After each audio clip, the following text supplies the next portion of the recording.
Welcome to the Slop Farm. Enjoy the video.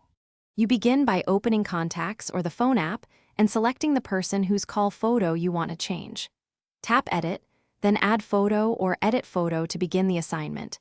If iOS asks for photos permission, allow it so you can pick or shoot an image.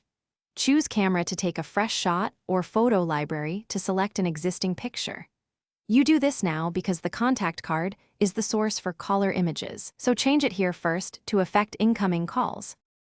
Once you pick a photo, focus on framing and clarity because caller screens crop tightly. Choose a high-resolution image for the best result. Use Move and Scale to position the face, pinch to zoom, and drag to center. If it's a live photo, you can pick a frame or keep motion, tap Live to toggle. After framing, tap Choose or Use Photo and then Save or Done to attach it to the contact. Making deliberate composition choices reduces awkward cropping during actual calls. Finish by tapping Done so the new image saves to the contact card. This updates phone and face time displays.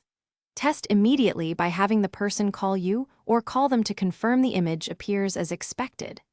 If the photo doesn't show, make sure Contact Sync is enabled in Settings.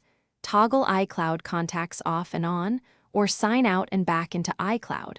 Restart the iPhone if needed. These steps refresh cached contact images and usually resolve sync or display delays quickly.